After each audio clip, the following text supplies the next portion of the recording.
Ini adalah rangkaian video pembahasan simulasi TKA Matematika SD berdasarkan soal-soal yang ada di website resmi Pusmendik. Sengaja pembahasannya dipecah-pecah menjadi beberapa video supaya durasinya tidak terlalu panjang. So, pastikan kamu sudah subscribe dan jangan lupa aktifkan tanda loncengnya biar nggak ketinggalan ya. Anyway, video ini juga menjadi bagian dari playlist simulasi TKA Matematika SD yang linknya ada di deskripsi. Next, kita ke soal nomor 23. Yuk kita baca. Sebuah bangun datar memiliki sifat-sifat sebagai berikut. 1. Keempat sisinya sama panjang. 2. Memiliki dua pasang sisi sejajar. 3. Diagonal-diagonalnya saling berpotongan tegak lurus. Dan terakhir, yang keempat, sudut-sudut yang berhadapan sama besar. Berdasarkan sifat-sifat di atas, apakah nama bangun datar tersebut? Oke, di sini ada pilihannya ya, persegi, persegi panjang, belah ketupat, atau layang-layang. Nah, guys, kalau menurut Dedi, ini adalah soal yang nggak ada cara cepatnya ya. Jadi ini benar-benar kalau kamu paham konsep dasar tentang bangun datar, ya pasti bisa mengerjakan ini.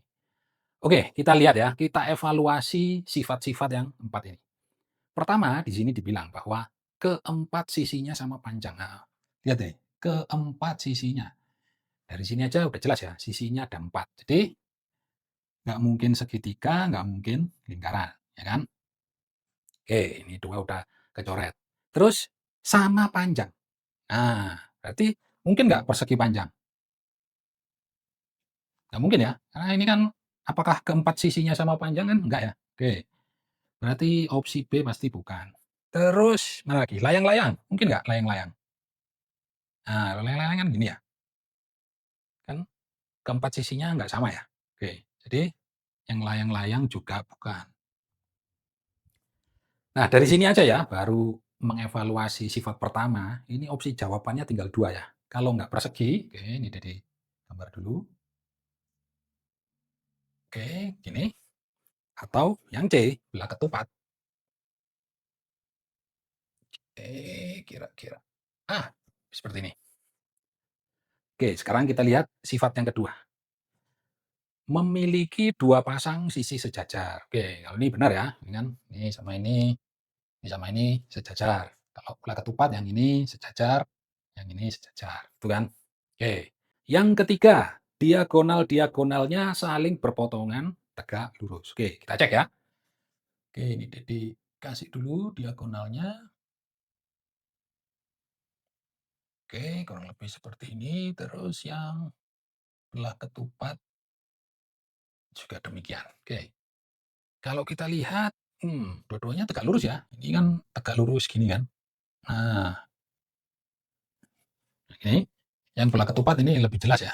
Ini gini tegak lurus, dan ini juga tegak lurus. Oke, berarti kita harus mengevaluasi sampai yang keempat. Kita baca. Sudut-sudut yang berhadapan sama besar ya. Perhatikan di sini kata yang berhadapan. Jadi kalau di persegi panjang itu kan keempat sudutnya sama besar ya. Nah ini kan masing-masing ya keempat-empatnya itu 90 derajat. Sementara kalau di belah ketupat itu kan sudut yang ini itu berbeda dengan sudut yang ini. Itu kan? Tapi yang berhadapan artinya yang ini dengan yang atas ini sama. Ya, ini yang hijau, nah ini hijau juga sama gitu. Oke. Jadi dengan demikian yang paling sesuai dengan sifat keempat yaitu sudut-sudut yang berhadapan sama besar adalah yang belah ketupat. Dengan demikian maka jawabannya adalah yang C. Yuk sekarang kita ke nomor 24. Pada hari Minggu, Rani mengikuti kegiatan belajar menari di sanggar seni. Nah, di sini kemudian ada poin-poin kegiatannya ya. Poin pertama, Rani berangkat dari rumah pukul 7.25. Oke. Terus yang kedua, perjalanan menuju sanggar memerlukan waktu 45 menit. Berikutnya, kegiatan belajar menari berlangsung selama 1 jam 30 menit. Dan yang terakhir, setelah kegiatan selesai, Rani beristirahat di sanggar selama 20 menit sebelum pulang.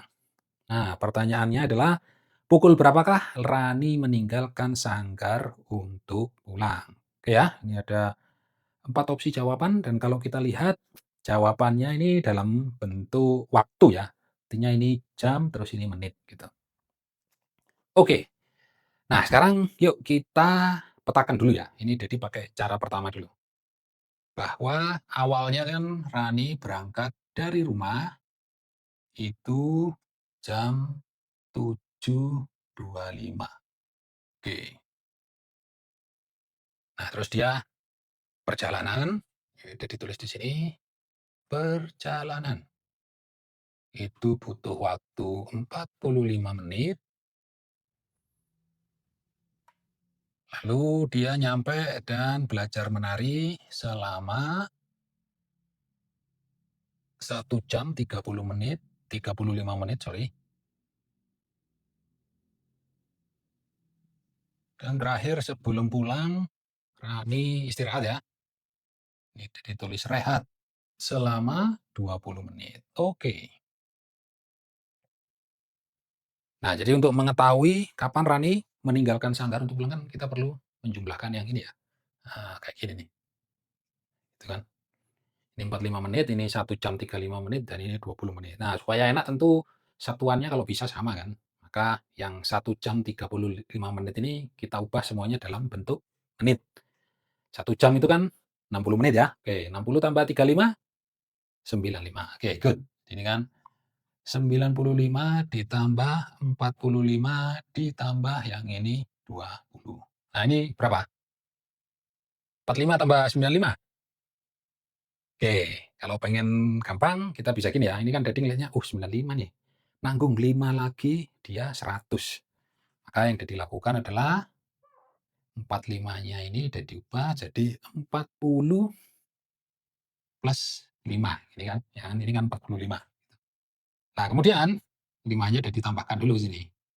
95 tambah 5, 100, sehingga kan 100 tambah 40, jadi gampang ya, 140 dan 140 ditambah 20. Yes, 160. Jadi ini 160, jangan lupa ini menit. Nah, kalau Rani awalnya berangkat dari rumah 7.25, 160 menit kemudian itu jam berapa? Oke, gimana caranya? Oke ya, yang pertama 160 menit ini coba kita ubah dalam bentuk berapa jam, berapa menit gitu ya. Karena ini kan angkanya besar. Nah, untuk mengubah ini dalam bentuk jam itu kan dibagi 60, oke? Nah, 60 kalau kali 2, 120. Kalau kali 3, 180 ya. Kebanyakan, lebih dari 160, maka kita kali 2 aja. Sehingga itu 160 menit itu sama dengan ya 120 menit per 60 menit, gini ya. Jangan lupa sisanya kan 160 dikurangi 120 adalah 40 menit. Ya, yang sisanya ini nggak ada di per 60 karena kan nggak cukup ya untuk jadi 1 jam kan. Nih, oke, maka ini yang ini jadi 2 jam plus 40 menit. Nah, berarti kembali ke tadi dari rumah 7.25, 2 jam 40 menit kemudian berapa? Setidaknya yang gampang kan kalau 2 jam kemudian ya. Ya kan? 7.25 kalau 2 jam kemudian itu kan jadi 9.25. Ini kan? Nah, tinggal ditambah 40 menit. Gimana ini? Bisa nggak kamu langsung 9.25 tambah 40 menit berapa gitu? Oke, good ya. 10.05 itu kalau yang ngerti pasti bisa langsung cepat ya. Oke, tapi kalau buat yang belum ngerti, 40 menitnya bisa kita rubah jadi gini ya. 35 menit plus berapa? Sisanya 5 menit kan. Nah, 9.25 ditambah 35 menit ini kan pas ya. Jam 10 kan. Nah, betul. Oke, 10.00. Nah, ditambah 5 menit jadinya 10.05. Oke. Sehingga jawabannya adalah yang C. Oke ya, jadi ini cara pertama. Cara kedua yang menurut Dedi lebih cepat adalah gini ya, Dedi tulis dulu cara 2. Nah, di sini Dedi akan memisahkan ya antara jam dengan menit. Jadi kayak ini. Ya, Dedi tulis saja di sini jam, terus ini menit.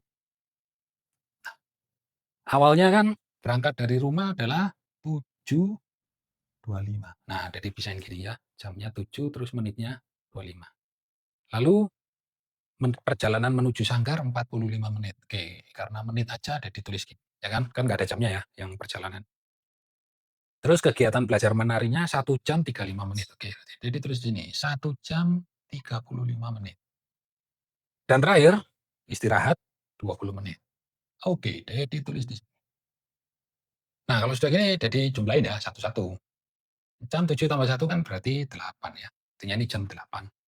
Nah, menitnya, ya udah ini kan tinggal penjumlahan bersusun aja ya. 5, 5, 5, 15. Oke, nyimpen 1. 1 tambah 2, 3. Tambah 4, 7. Tambah 3, 10. Tambah 2, 12. Berarti 125 menit. Ini kan. Nah, tentu saja sekarang tugas kita adalah mengubah ini ya, 125 menit ini karena angkanya besar menjadi jam dan menit. Nah, kalau kita lihat, ini kan 120 ditambah 5 menit ya. Nah, ini jadi kayak gini nih. 20 menit ditambah 5 menit, ya kan? Nah, jadi bisa gini karena tahu 120 ini bisa dibagi 60 gitu maksudnya ya. Nah, ini kan kalau dibagi 60 menit kan jadi 2 jam kan. Ya. Nah, ini tadi jamnya kan 8 ya. 8 tambah 2, 10 ya. Nah, sisa 5 menit ya, berarti 10.05. Oke ya, berarti sama ya jawabannya yang C.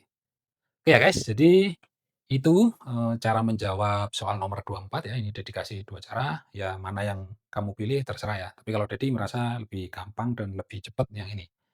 Yang jelas penting kamu ya memahami soal menit dan jam itu khususnya konversi bahwa 1 jam itu 60 menit dan sebaliknya ya, 60 menit itu 1 jam. Oke. Oke guys, gimana? Sudah ngerti belum? Nah, untuk ngetes apakah kamu sudah ngerti atau belum, ini dedikasi PR yang soalnya Dedi bikin ya mirip-mirip lah dengan soal yang tadi sudah kita bahas. So, ini kamu kerjain dulu, dan nanti kalau sudah, tulis jawaban kamu di kolom komentar. Dan kalau kamu pengen Dedi bikin video pembahasan PR ini, tulis juga ya di komentar. Tapi jangan lupa like, subscribe, dan aktifkan tanda loncengnya. So, sampai jumpa di video-video pembahasan berikutnya. Ciao!